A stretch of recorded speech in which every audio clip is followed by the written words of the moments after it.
Ryan, and I'm just going to be explaining some of the things I did in this presentation. So I thought I'd go over some airplanes that have really innovated the field. We've gone over the B-2, but these are all private aircraft that I wanted to go over. I feel like it's important to know even the non-government crafts that are created. So first we have Spaceship One, and it was the first privately developed spacecraft capable of spaceflight. So it was launched off a mothership called White Knight, as you can see right here. And when it reached a height of 9 miles, Spaceship One would be released from the mothership, and it would immediately ignite a rocket motor, and it would go straight up into space, and it'd spend about 4 minutes weightless. And then it would fold itself in half in the system called the Feather, designed by Burt Rutan. And what this did was it made the aircraft enter the atmosphere at a very flat level instead of nosediving, and the system worked. It was a very friction-based system, so they never had problems with re-entry. And so once it got back in the atmosphere, it would unfold and just become a glider, and it would land in Mojave Spaceport. And you can see as a brake, it's just one drag stick.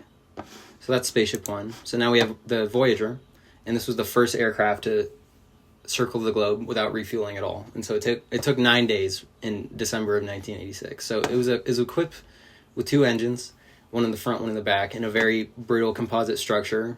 So brittle that they couldn't even do strength tests on it. Like if you put too much pressure on the airframe, it would break immediately, and it would need to be repaired.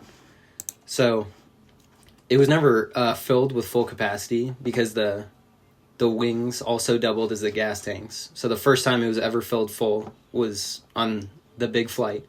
So the wings actually bowed pretty bad, and it grinded the wingtips off. So you can see how bad it bowed. So it eventually developed lift, and it came off, and it went around the world just fine. So in this picture, you can see the wingtips grinded off. Okay, now I just wanted to go over some designs I made for these for the brakes. So it's a very simple schematic of an airplane brake you'd find on a Boeing or an Airbus or really any aircraft. So imagine there's a wheel right here. You took the wheel off. This is what you'd see. So you have basically the axle going through, right here, and then you have your hydraulic lines coming down. Very very basic representation. These hydraulic lines go into your pistons, and these pistons work very similar to a car disc brake. So it pushes these pads together, and it generates heat and it generates friction, and that's how the airplane stops. Very similar to car brakes. And these are the stator plates. They're called stator plates. So they all push against the rotors right here. So they all push against each other, creating friction and heat, and that's how most airplanes stop. So now to go over an eddy current design.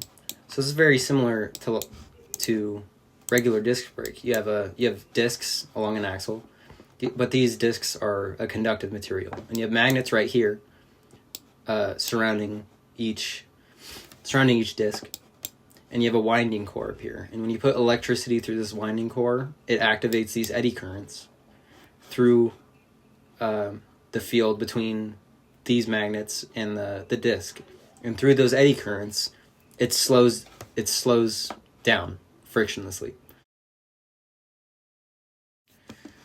Okay, now I just wanted to go over another example. Another idea I came up with was basically a magnetic drum brake. So this would be a cross section of a drum brake.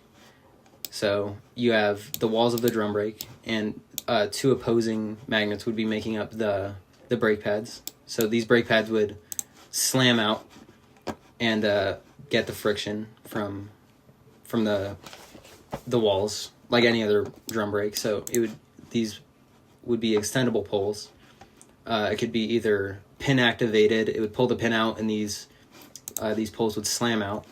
Or you could engineer it better, and it could be more of a regular drum brake. But it could be right now it's just an emergency brake concept. So that's another idea. So not only do you have the poles pushing these pads against the drum brake, you also have the opposing magnet forces, which are forcing each other out from each other to help in braking. So to go along with that, just wanted to go over some weather performance. So due to the nature of eddy current brakes, and if they were installed on aircraft, the natural wear and tear is very mitigated since they're not affected by the weather. And these brakes can function in any environment. So in supplementary use with regular hydraulic braking, it can help a lot in wet weather conditions where usually those pads would be a little wet and it would take a little more to brake. So yeah.